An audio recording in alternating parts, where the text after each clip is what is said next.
Last week, I watched online a short film made by the Methodist Church. It features a diverse series of people explaining briefly why they believe the gospel of Jesus Christ is good news. Do look it up.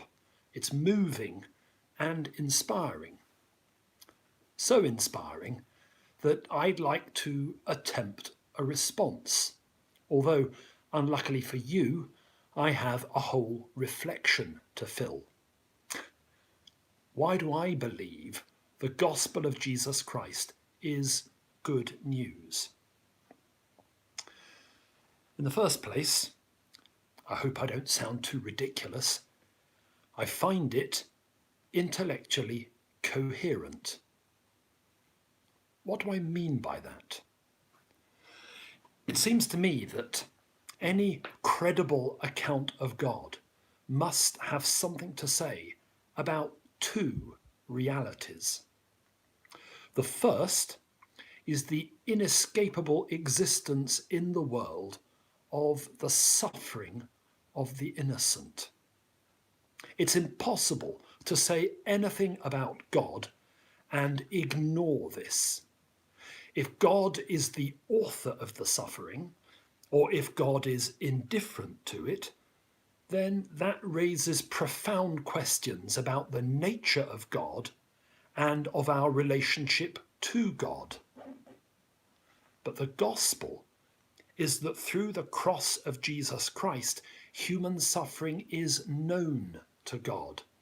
God suffers with his world. And the gospel is that through the resurrection of Jesus Christ, suffering is never the end of the story. God always draws hope out of despair and life out of death. The second reality is the existence in the world of extraordinary beauty. I don't just mean the wonder of mountains and oceans. I mean the breathtaking loveliness which women and men create in a never-ending myriad of ways. Spoiler alert, I've been writing a sermon which ponders the music of the rock band Led Zeppelin. You may disagree, but to me, there's an ecstatic beauty in electric guitars, in drums, and in tortured vocals. The gospel is that through the life and death and resurrection of Jesus Christ, the lavish gift of God's own Spirit has been poured out on the world. So we see it, we hear it in the brilliance of Bach and Tallis and Stanford, of those who make music for the church. But the Spirit has been poured out. There's a lot to go round. So perhaps it's no surprise that we see flashes of it in the lives and work of those who profess no faith at all.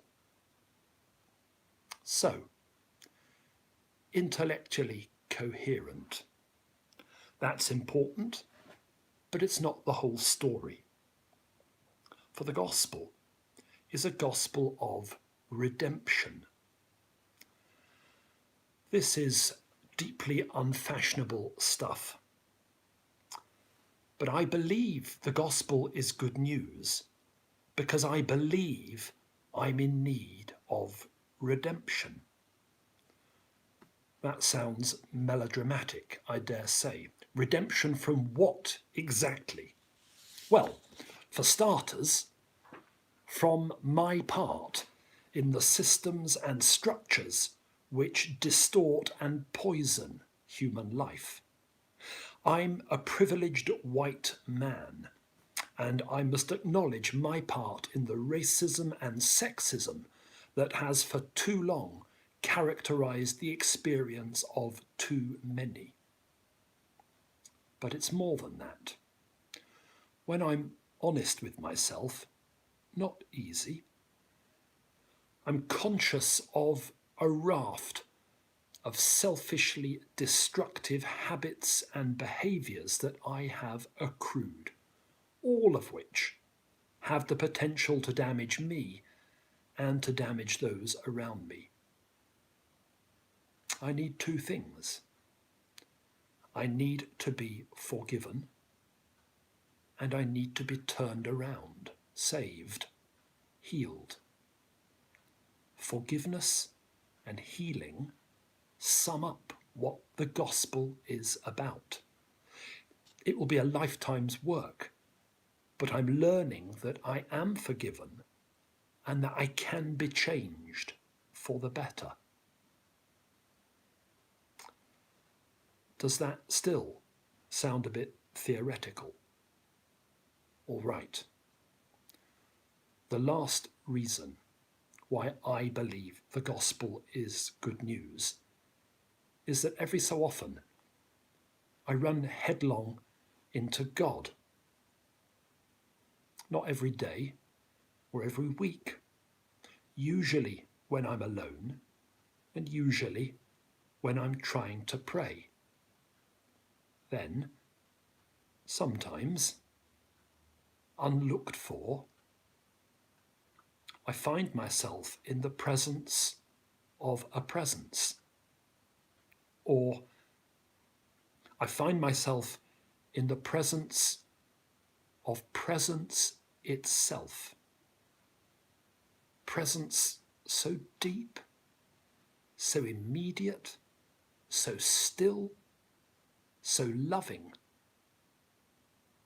that all I can do is stop.